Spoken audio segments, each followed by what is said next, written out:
On va parler de Streamlit, ce fameux framework Python qui nous promet de transformer un simple script en une appli web interactive, et ça en quelques minutes. Mais est-ce que c'est vraiment aussi simple? Alors, on va décortiquer ensemble comment ça marche, ses gros avantages et surtout les pièges à éviter pour que le rêve ne vire pas au cauchemar de performance.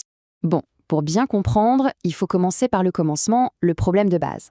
Pour quelqu'un qui bosse dans la data, un data scientist par exemple, transformer une analyse ou un modèle en un outil interactif, ça a longtemps été un vrai parcours du combattant. Et ce témoignage y résume tout. Pour faire une interface web classique, il fallait jongler avec un back-end, disons FastAPI, et un front-end comme React. Ça veut dire quoi? Ça veut dire deux langages, deux mondes différents et une complexité qui freine énormément le développement, surtout quand on veut juste faire un prototype ou un petit outil interne. Et c'est là justement que Streamlit débarque avec une approche radicalement différente, beaucoup plus simple. La grande promesse de Streamlit, c'est la vitesse. L'idée, c'est de pouvoir monter une appli web qui fonctionne sans avoir à toucher une seule ligne de HTML, de CSS ou de JavaScript. Vraiment, tout se passe en Python. Et pour démarrer, c'est d'une facilité déconcertante. On installe la librairie, on l'importe dans son script et hop, on lance l'application depuis le terminal. C'est tout. Le développement est quasi instantané. Et là, on voit très bien la différence. Ce qui demande une structure de projet super complexe, avec plusieurs technos, dans une approche classique, et bien avec Streamlit, tout ça est condensé en un seul et unique script Python. Le gain de productivité est juste énorme. Par contre, attention, cette simplicité a un coût. Il y a un compromis fondamental qui peut vite se transformer en un vrai piège de performance si on ne fait pas gaffe. Voilà le point crucial à bien piger. Cette réexécution complète du script à chaque fois, c'est le secret de la simplicité de Streamlit. Mais c'est aussi sa plus grosse faiblesse. Imaginez un truc tout bête. On bouge un curseur sur l'interface et derrière, l'application doit recharger un fichier de données de plusieurs gigas. C'est là que les ennuis commencent. Et donc, quand l'appli devient un peu plus complexe, avec des calculs lourds ou des chargements de données, ce fameux modèle rerun peut la rendre super lente, pas du tout réactive. Au final, ça donne une impression de travail pas très pro et ça frustre l'utilisateur. Heureusement, tout n'est pas perdu. Il y a des outils pour dompter ce modèle de rerun et construire des applications qui tiennent la route. Alors, comment on fait? La clé, c'est d'être malin.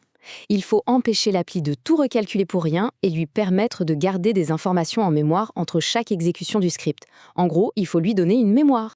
Pour ça, Streamlit propose deux outils principaux. Des décorateurs de cache. C'est simple, ils disent à Streamlit « Hey, cette fonction, ne la réexécute pas si les paramètres n'ont pas changé ». On utilise @st.cachedata pour les données classiques et @st.cacheresource pour les objets plus complexes, comme une connexion à une base de données par exemple.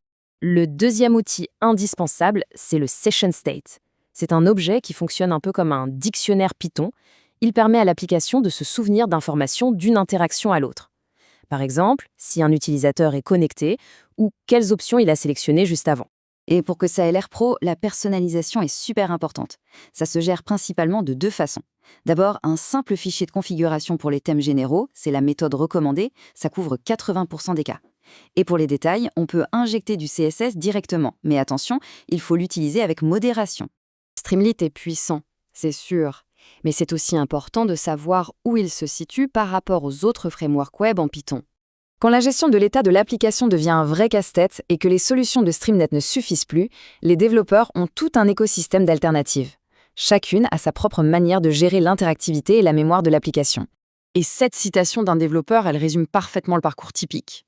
On commence avec Streamlit parce que c'est rapide. Ensuite, on peut passer à un outil comme Dash pour des applis plus complexes mais qui restent gérables. Et à la fin, pour les très gros systèmes en production, on passe à une solution complète type full stack. Tout ça nous amène à la question finale, qui est cruciale. Au fond, quand est-ce que Streamlit est vraiment le bon choix?